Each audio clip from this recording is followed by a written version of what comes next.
Assalamualaikum warahmatullahi wabarakatuh. Perkenalkan nama saya Yestias Ramadiani dengan NIM 103 dari kelas TBD 2022. Di sini saya akan membacakan presentasi mengenai pendidikan Pancasila, memperteguh karakter bangsa, menuju Indonesia maju, yaitu Pancasila sebagai paradigma pembangunan.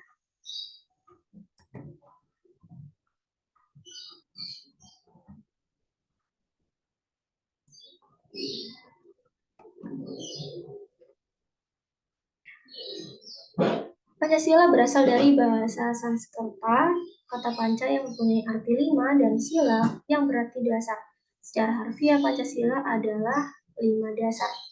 Paradigma adalah pandangan mendasar dari para ilmuwan atas pokok persoalan suatu cabang ilmu pengetahuan. Tidak hanya dalam bidang ilmu pengetahuan, paradigma berkembang dan sering digunakan dalam bidang politik, hukum, sosial, dan ekonomi.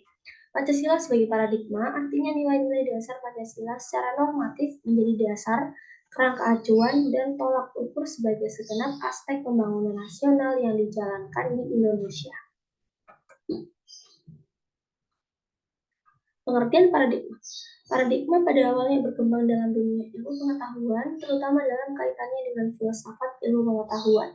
Secara terminologis, tokoh yang mengembangkan istilah tersebut dalam dunia ilmu pengetahuan adalah Thomas S. Kuhn. Menurut Kuhn 1970, paradigma adalah suatu asumsi-asumsi dasar dan asumsi-asumsi teoritis yang umum, sehingga merupakan suatu sumber hukum-hukum, metode, serta dalam penerapan ilmu pengetahuan. Pancasila sebagai paradigma pembangunan adalah sistem nilai acuan, kerangka acuan berpikir, pola acuan berpikir, atau jelasnya sebagai sistem nilai yang dijadikan sebagai kerangka landasan, kerangka cara, dan sekaligus sebagai kerangka dalam menentukan arah atau tujuan bagi yang menyandangnya. Pancasila merupakan dasar negara bagi bangsa Indonesia. Pancasila sebagai dasar filsafat negara Indonesia, sebagai pandangan hidup bangsa Indonesia, nampaknya tidak diletakkan dalam kedudukan dan fungsi yang sebenarnya. Reformasi dalam Pancasila hakikatnya harus berdasarkan nilai-nilai Pancasila. Pancasila sebagai paradigma pembangunan politik.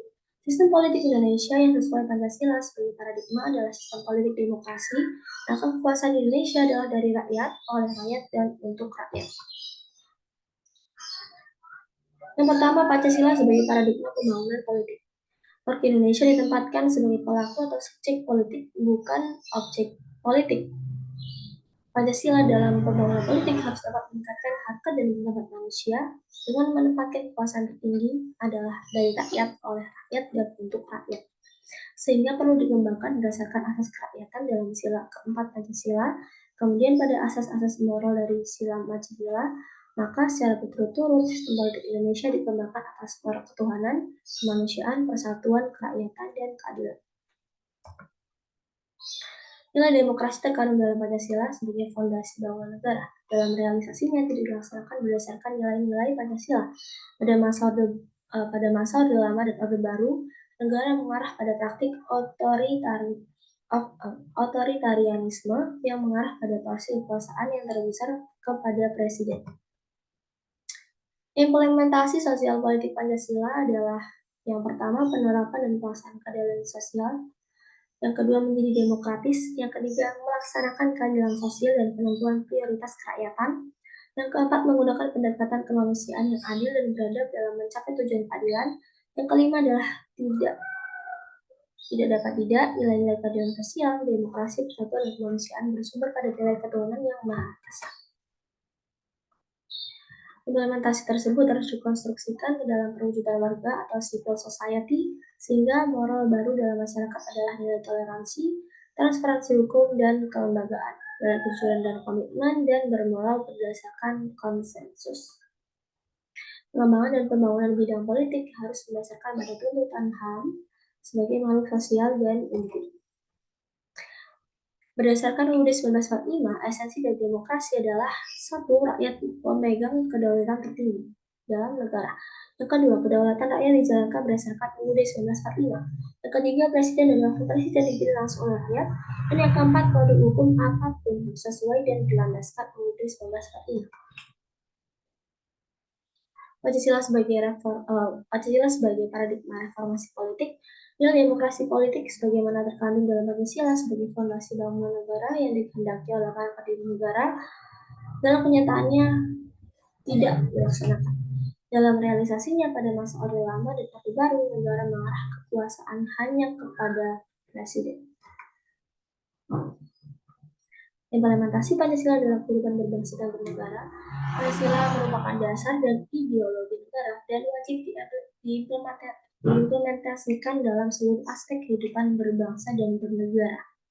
Dalam mewujudkan Pancasila melalui kebijakan tidaklah mudah karena semua bergantung pada pemimpin negara. Di sini dijelaskan pada masa Orde Lama, Pancasila dipahami berdasarkan paradigma yang berkembang pada situasi dunia yang diliputi oleh tajamnya konflik ideologi. Pada saat itu, kondisi politik dan keamanan dalam negara diliputi oleh kekacauan dan kondisi sosial budaya yang berada dalam suasana transisional dari masyarakat terjajah inlander menjadi masyarakat merdeka.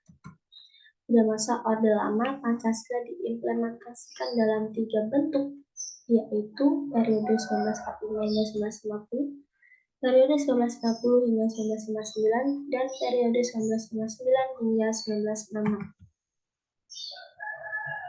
Masa Orde Lama, periode 1945 hingga 1960, mengganti Pancasila menjadi paham komunis. Nilai persatuan dan kesatuan masih tinggi, sistem demokrasi parlementer, presiden sebagai kepala negara dan kepala adalah Perdana Menteri. Pancasila dan UUD 1945 yang presidensial. Periode 1950 hingga 1999, sistem pemerintahan liberal yang menekankan hak-hak individual. Pancasila diarahkan sebagai ideologi liberal yang ternyata tidak menjamin stabilitas pemerintah. Periode 1959 hingga 1965, demokrasi terpimpin. Soekarno diangkat menjadi presiden seumur hidup, menggabungkan nasionalisme, agama, dan komunis. Pancasila diarahkan sebagai ideologi otoriter, konfrontatif, dan tidak memberi ruang pada demokrasi bagi rakyat.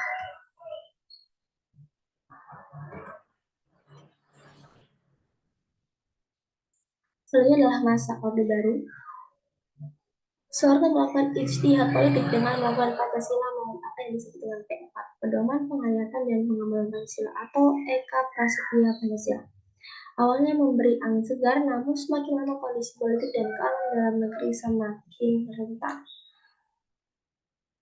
Pancasila diarahkan menjadi ideologi yang hanya menguntungkan satu golongan, yaitu loyalitas tunggal pada pemerintah, dan demi persatuan dan kesatuan hak-hak demokrasi dikekang. Pancasila selama Orde Baru diarahkan menjadi ideologi yang hanya menguntungkan satu golongan saja. Masa Orde Reformasi, rakyat bebas berserikat, mendirikan partai politik, berpendapat, dan lain-lain. Namun justru menimbulkan benturan antar suku, antar umat beragama, antar kelompok, dan antar daerah, sehingga menurunkan rasa persatuan dan kesatuan sesama warga bangsa Indonesia. Terjadi pergantian presiden 2 kali, Timur telah melepaskan diri dari NKRI, Indonesia saling menghancurkan negara sendiri karena campur tangan secara halus pihak asing. Pancasila tidak diajarkan sebagai pelajaran wajib, sehingga nilai-nilai Pancasila pada masyarakat meredup. Yang kedua, Pancasila sebagai paradigma pembangunan ekonomi. Pancasila sebagai paradigma pembangunan ekonomi dengan sistem ekonomi pada nilai moral daripada Pancasila. Secara khusus, sistem ekonomi harus didasarkan pada dasar moralitas ketuhanan pada sila pertama Pancasila dan kemanusiaan pada sila kedua Pancasila yang menghasilkan sistem ekonomi berperi kemanusiaan. Sistem ekonomi berdasar Pancasila berbeda dengan sistem ekonomi liberal yang hanya menguntungkan individu tanpa perhatian pada manusia yang lain. Pancasila juga bertolak dari manusia sebagai totalitas dan manusia sebagai subjek. Padahal itu sistem ekonomi harus dengan sistem dan pembangunan ekonomi dengan tujuan pada kesejahteraan rakyat secara keseluruhan berasaskan kekeluargaan dengan nilai-nilai kemanusiaan. Pembangunan ekonomi harus menghindarkan diri dari bentuk persaingan bebas, monopoli yang akan menimbulkan penindasan, ketidakadilan, penderitaan, dan kesengsaraan warga negara. Lalu sebab itu perekonomian disusun sebagai usaha bersama berdasarkan asas kekeluargaan yang mampu mengembangkan program-program konkret pemerintah daerah otonomi daerah yang lebih mandiri dan lebih mampu mewujudkan keadilan dan pemerataan pembangunan daerah. Pancasila sebagai paradigma pembangunan ekonomi. Pancasila sebagai paradigma pengembangan ekonomi lebih mengacu pada sila keempat Pancasila, sementara pengembangan ekonomi lebih mengacu pada pengembangan sistem ekonomi Indonesia. Langkah strategis dalam reformasi ekonomi yaitu yang pertama keamanan pangan dan mengembalikan kepercayaan dengan program social safety net dan dengan melakukan pemberantasan korupsi. Program rehabilitasi dan pemulihan ekonomi, transformasi struktur. Pancasila sebagai paradigma pembangunan sosial budaya. Ini adalah yang ketiga. Pancasila bersifat humanistik karena memang Pancasila bertolak dari hakikat dan kedudukan kodrat manusia sendiri. Hal tersebut tertuang dalam sila kemanusiaan manusia harus dapat mengembangkan dirinya dari tingkat homo menjadi human. Berdasarkan sila persatuan Indonesia, pembangunan sosial budaya dikembangkan atas dasar penghargaan terhadap nilai sosial dan budaya-budaya beragam di seluruh wilayah Nusantara, menuju pada tercapainya rasa persatuan sebagai bangsa. Perlu ada pengakuan dan penghargaan terhadap budaya dan kehidupan sosial berbagai kelompok bangsa Indonesia, sehingga mereka merasa dihargai dan diterima sebagai warga negara. Paradigma baru dalam pembangunan nasional berupa paradigma pembangunan berkelanjutan, yang dalam perencanaan dan pelaksanaannya perlu diselenggarakan dengan menghormati hak budaya, komuniti-komuniti terlibat di samping hak negara untuk mengatur kehidupan berbangsa dan hak asasi individu pembangunan berkelanjutan. Hak budaya komuniti dapat sebagai perantara atau penghubung atau penengah antara hak negara dan hak asasi individu. Paradigma tersebut dapat mengatasi sistem perencanaan yang sentralistik dan yang mengabaikan kemajemukan masyarakat dan keanekaragaman kebudayaan Indonesia. Dengan demikian, era otonomi daerah tidak akan mengarah pada otonomi suku bangsa, tetapi justru akan memadukan pembangunan lokal di daerah dengan pembangunan regional dan pembangunan nasional. Sehingga hal itu akan menjamin keseimbangan dan kemerataan sila kelima dalam rangka memperkuat persatuan dan kesatuan negara Republik Indonesia.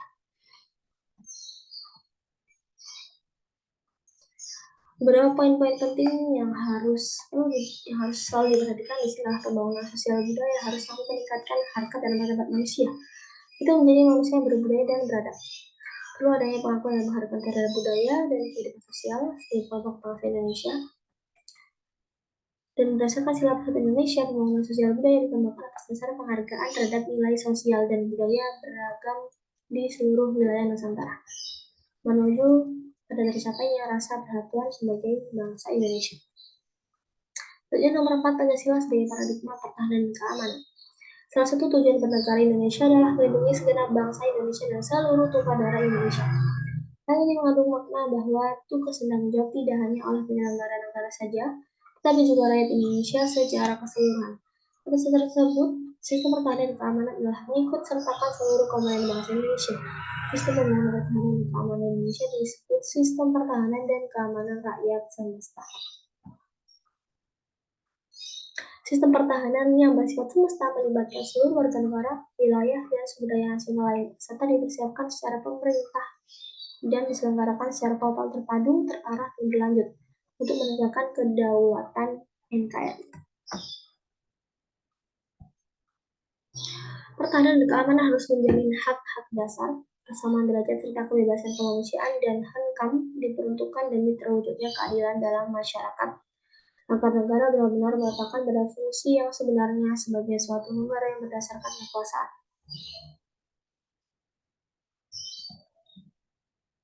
Selanjutnya adalah Pancasila sebagai paradigma pembangunan hukum. Negara yang hanya dapat disebut negara hukum apabila hukum yang diikuti adalah hukum yang baik dan adil. Begitu juga dengan Indonesia. Negara Indonesia adalah negara hukum seperti yang tertuang dalam UUD 45 bab 1 pasal 1 ayat 3.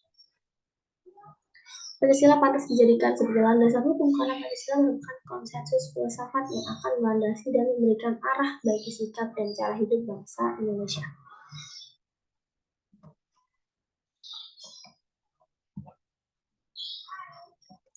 Pancasila sebagai paradigma reformasi hukum. Dalam era reformasi akhir-akhir ini, seruan dan tuntutan rakyat terhadap pembaharuan hukum sudah merupakan suatu keharusan karena proses reformasi yang melakukan penataan kembali tidak mungkin dilakukan tanpa melakukan perubahan-perubahan terhadap peraturan perundang-undangan. Dalam negara terdapat suatu dasar fundamental atau pokok kaidah merupakan sumber hukum positif yang dalam ilmu hukum tata negara disebut Staat Mental Normaat Van. Di Indonesia, status fundamental norm adalah Pancasila. Sebagai paradigma dalam pembaharuan tatanan hukum Pancasila, dapat dipandang sebagai cita-cita hukum yang berkedudukan sebagai status fundamental norm.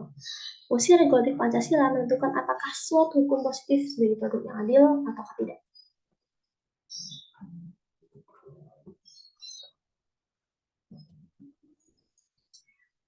Itu adalah sumber hukum. Ada dua, yaitu sumber hukum formal, hukum yang ditinjau dari bentuk dan cara penyusunannya. Sumber hukum materi, yaitu sumber hukum yang menentukan materi yang terisi suatu norma hukum. Pancasila sebagai paradigma pembangunan kehidupan umat beragama, toleransi antar umat beragama, perspektif Piagam Madinah sebagai berikut. Semua umat Islam merupakan satu komunitas. Hubungan antara sama komunitas Islam dengan komunitas lain berdasarkan atas prinsip-prinsip mulai dari beragama yang baik hingga menghormati kebebasan beragama.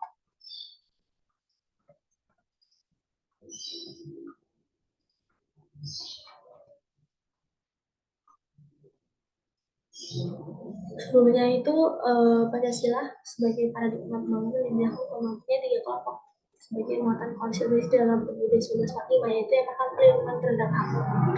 Selanjutnya susunan dasar ketatanegaraan dan selanjutnya pembagian dan pembatasan dasar tugas-tugas ketatanegaraan.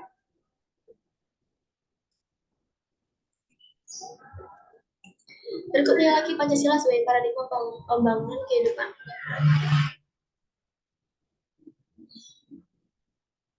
Jadi seperti yang sudah disebutkan sebelumnya, hubungan antara sesama anggota komunitas Islam didasarkan pada antara komunitas Islam dan komunitas lain berdasarkan dari berbagai prinsip, yaitu bertetangga dengan rukun, saling membantu dalam menghadapi musuh bersama, membela netralitasnya, saling menasihati dan menghormati mengenai kebebasan beragama.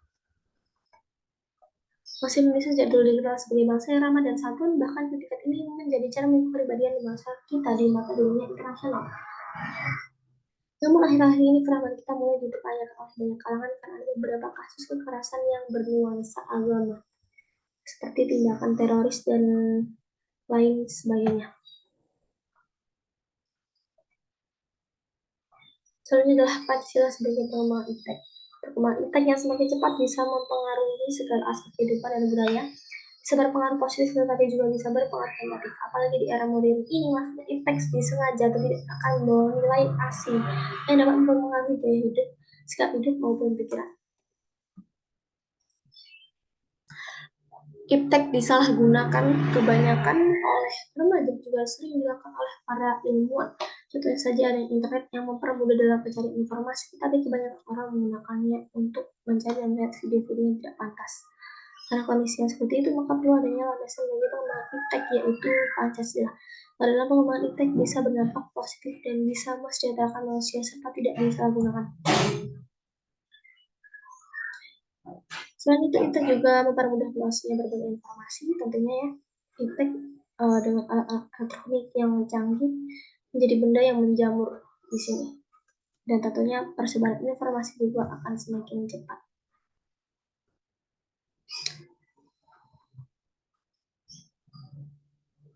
Implementasi Pancasila sebagai paradigma dalam kehidupan kampus. Implementasi Pancasila sebagai paradigma dalam kehidupan kampus adalah seperti contoh-contoh paradigma Pancasila di atas. Kehidupan kampus tidak jauh berbeda dengan kehidupan tatanan negara. Kampus harus juga memerlukan tatanan pembangunan seperti tatanan negara, yaitu politik, ekonomi, sosial, budaya, angka, hukum, antar umat beragama, dan iptek. Lawan Pancasila dalam kehidupan kampus ada pengembangan budaya dan karakter bangsa. Di sini sangat diperlukan fenomena berbagai gejolak dalam masyarakat pada beberapa tahun terakhir ini cukup memprihatinkan, sehingga pembangunan budaya dan karakter bangsa perlu ditekankan dalam kehidupan kampus dan bermasyarakat.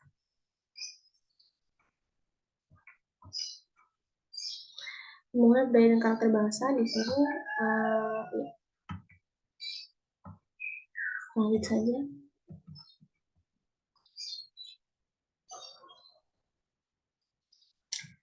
Ini ada membangun budaya dan karakter di Indonesia. Shariff Fromm pada 1997 menjelaskan perkembangan Eropa sebagai perkembangan peradaban modern. Menurut pendapatnya adalah timbulnya kebebasan yang terjadi pada level individu maupun masyarakat. Pada level individu, kebebasan diawali timbulnya self dalam proses individuation, Tidak terpisahan antara individu dengan lingkungannya memberikan kepada individu perasaan aman, perasaan kebersatuan, dan perasaan bahwa ia mengakar pada sesuatu. Peristiwa Pancasila. Menurut Soekarno, Pancasila adalah ideologi yang tepat bagi bangsa Indonesia. Itu yang secara realitas sosial politik adalah pluralistik. Jika bangsa Indonesia sudah tidak meyakini Pancasila sebagai acuan etis moral untuk mewujudkan cita-cita nasional, maka bangsa Indonesia akan terseret ke dalam ideologi komunis maupun ideologi liberal. 5. Sendi utama Pancasila adalah ketuhanan yang Maha Esa, kemanusiaan yang di luar beradab, persatuan Indonesia, kerakyatan yang dipimpin oleh hikmat kebijaksanaan dalam permusyawaratan perwakilan, dan keadilan sosial bagi seluruh rakyat Indonesia. Tanggal 30 September diperingati sebagai Hari Peringatan Gerakan 30 September G30S PKI, dan tanggal 1 Oktober ditetapkan sebagai Hari Kesaktian Pancasila.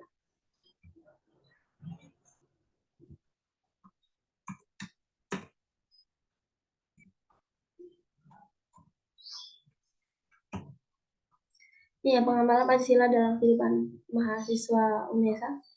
Isinya munculnya sikap intoleransi dan penistaan terhadap agama di tengah masyarakat, memaksakan agama terhadap orang lain melakukan secara tersambar. Hal ini tentu bertentangan dengan butir-butir sila ketuhanan yang Maha Esa pada Pancasila.